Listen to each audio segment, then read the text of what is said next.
Isang malusog na araw po sa ating lahat. Pumuli si Dr. Marvin C. Calyanta. Alam nyo po, ang pag-uusapan natin ay syempre tungkol pa rin sa dengue dahil tag-ulan. Okay? So ang dengue ay nakukuha sa kagat ng lamok na may dalang dengue virus. Kadalasan, ang pangalan ng lamok na ito ay Aedes aegypti. So yan ang kanyang scientific name. Now, makikita nyo kaagad yan kasi para siyang lamok na zebra. May alternating black and white colors. So pag nakita nyo yan, alam nyo, ito yung sinasabi ni Doktor na dengue lamok. Okay? So, may mga tao, maniwala kayo sa hindi, na prone makagat ng lamok. Sino-sino yung mga yon? Mga gwapo. What? Joke lang po. Kasi madalas din po akong makagat. So, ang unang-una ay yung mga blood type O. Ako po ay blood type O. Kaya, mas prone ako na makagat ng lamok. So, alam nyo na ba kung anong blood type nyo? Alamin nyo na. Mura lang naman yan.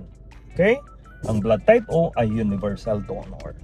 So, ibig sabihin, pwede akong mag-donate ng dugo sa sino mang tao na may na hindi ko katulad ng blood type in case of emergency. Number 2, merong karakteristik na amoy ang mga tao na talagang gustong-gusto ng lamok. Hindi natin nalalaman kung anong klaseng amoy yon, pero mapapansin niyo yan. Diba, tropa nyo gumimik sa isang liblib na lugar.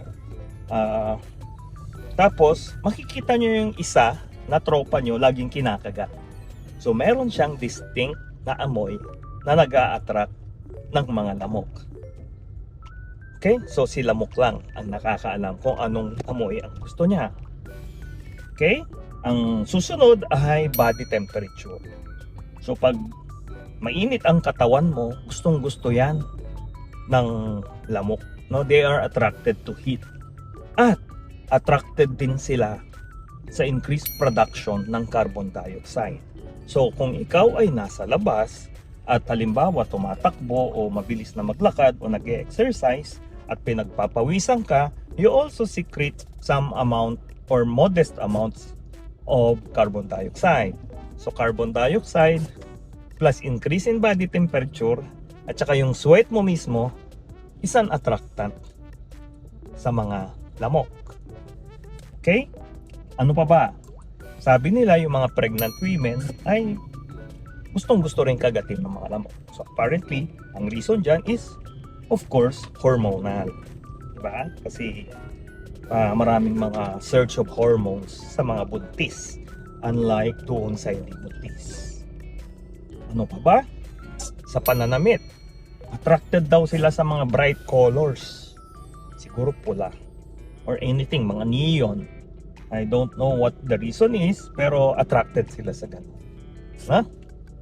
So yun ang mga reasons kung bakit pinapapak tayo ng lamok. Pag meron tayong mga characteristics na ganun, prone tayo. Nga pala, ang kumakagat ay ang babaeng lamok lamang. Hindi po kumakagat ang lalaki. Kailangan niyang kumagat sa mammalian host dahil kailangan niya ng dugo. Yung dugong yun ay siyang isang mahalagang sangkap upang ang kanyang mga itlog ay maging fertile at maging malusog na kitikiti. Yung mga lalaki hindi. Ang kumakain lang yan ng mga nectar. Kaya kung mapapansin nyo, no, kung may saging kayo, ay meron akong alaga, I breed and rear sugar gliders. So naglalagay ako ng minsan mga bananas or any fruits para kainin nila. Now, yung natitira, mapapansin nyo, di ba, nag-a-attract ng fruit flies. Hindi lang fruit flies, pati yung mga mosquitoes. And kadalasan, male mosquitoes. Totoo yan.